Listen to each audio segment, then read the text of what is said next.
Hello, so this is me again with Hummingbird Model Products video on rubber motor handling.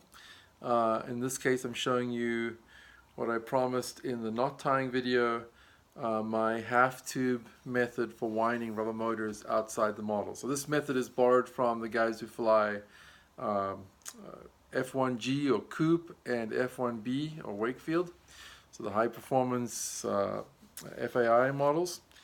If you don't know what those are, Google it, F1B free flight or F1G free flight, and you'll see some pretty amazing, spectacular model flying. Anyway, so those guys wind to very high torques. They don't want to wind inside the model because breaking the motor while winding while the model is in the stooge can damage the model and prevent you from getting into the next, getting to the end of the competition successfully. So they wind on a winding stooge using a half tube, which is this device, and a roller hook at the end, which hooks into the half tube and allows you to insert the rubber motor into the model and hook it up, and then remove this half tube from the model. So it's a convenient way to transfer a fully wound motor from a winding stooge to a model. Okay. At the other end, it's just a standard Crockett hook. I wanted to show you that I now do 3D printed Crockett hooks. These are plastic, much lighter than these heavy duty metal ones.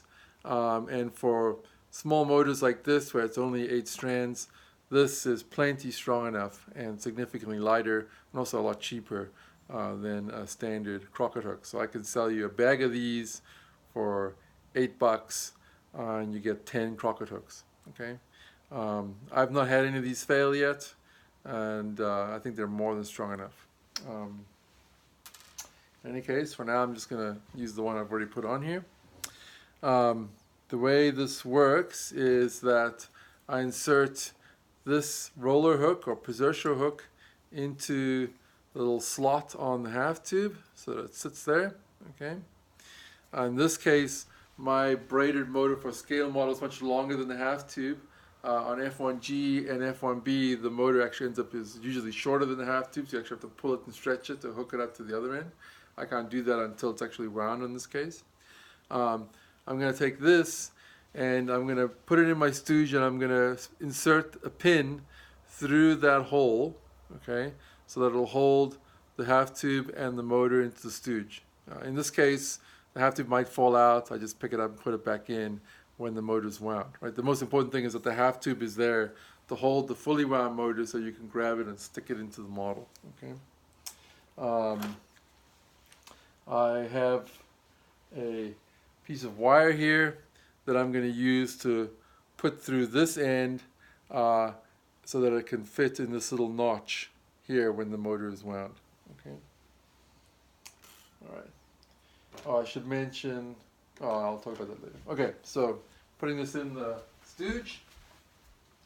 Here's my F1B, F1G stooge used for winding outside the model.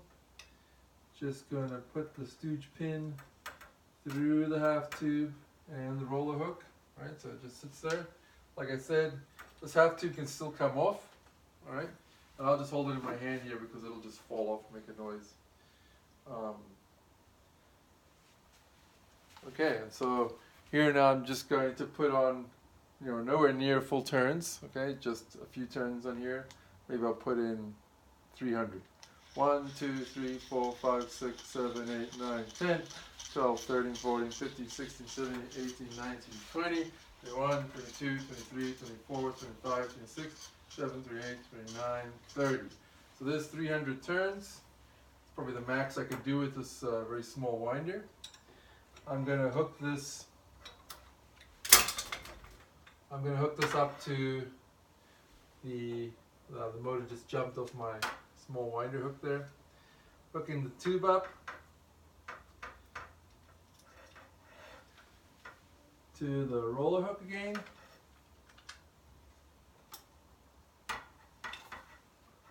Pulling the pin out. Of course, now this is very stable because I'm just doing it on my door at low turns. Okay, so you can see now that the motor is wound. It's being held in place by the notch on the one end of the tube, okay? And on the other end, I'm putting this wire through, and that's going to sit there, okay? So now we've got what amounts to fully wound motor on a half tube. Ideally, this, this is pretty bunched up because the motor is much longer than the tube, okay? So for this to work on a scale model, you need a fairly large opening to get the whole system in, all right? That's, I would say, a negative of this approach. It does work a bit better if you have a longer tube, right? The tube, a half tube that's kind of closer to the length of the unwound motor. But with scale models, that's not really practical, okay? So what I'm going to do now is go out of frame for a sec. I'll go grab my model, and you will see how I insert it.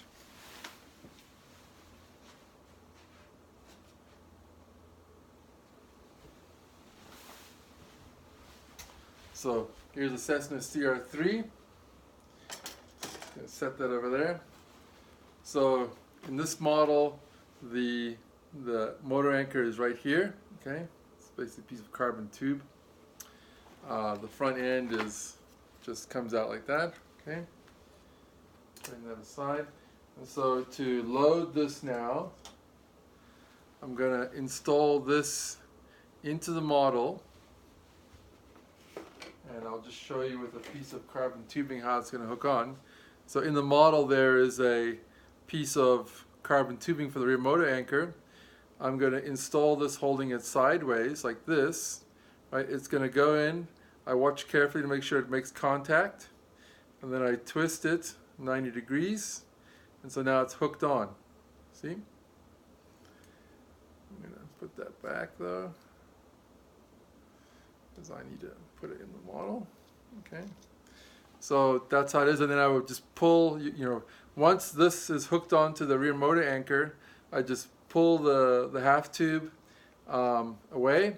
It disengages from the Piserchio hook, and I can basically let it fall straight out of the model. I'll do that for you. So with scale models, obviously they're tissue, they're more delicate, so I try to watch what's happening. That's why another reason to have a big opening. So here I'm inserting, I'm not sure if you'll be able to see this, but I'm inserting the half tube in, and I'm watching that Piserchio hook hit the rear anchor. I'm rotating 90 degrees, and hopefully it has engaged the rear motor peg. Yes, it has. And so now I can just let the half tube fall out of there, and you'll hear a clang. Half tube is now out of the model. Okay, so you can see that. Of course, you can do all of this in the stooge as well. It makes it a bit easier. It's a little bit easier to handle, but you can see how fairly easily I've done this now without having it in the stooge. So the model has been nowhere near a fully wound motor until I've just installed it. Here the prop is now installed. Insert into model. And now I'm ready to launch. Okay, and so let the motor wind down.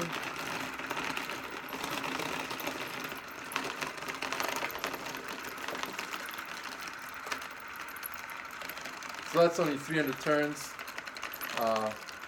but like I've already said, you can wind that motor to 2,000 turns, install it on that half tube, put it into the model with the Piserchio hook, release the half tube, let it drop out, install the front end, and away you go. To get it out, it's pretty much reversing the process.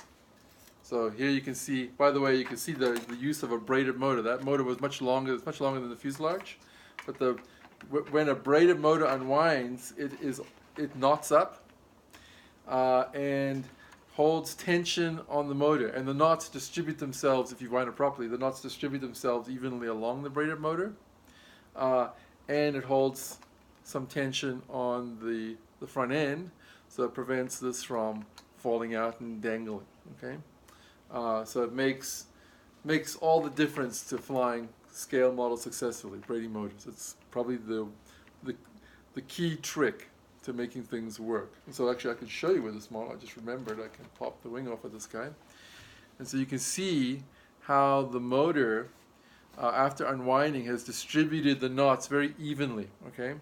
And that's important because it doesn't change the center of gravity, right? The center of gravity is pretty much fixed, during the power phase and glide phase for this model. And so braiding motors is really very, very important if you want to have success flying stick and tissue type models, okay? With high-end things like F1B and F1G, we never braid motors, okay? It's not needed because the motors are so short, okay? So to get this out now, just gonna take this, just gonna take this. I'm actually going to allow this to unwind and re-braid. See, the motor braids itself up very nicely when I pull it out. Okay. I can let that hang. And I'm just going to go in there with my half tube on the ground. And I'm going to unhook the Piserchio hook.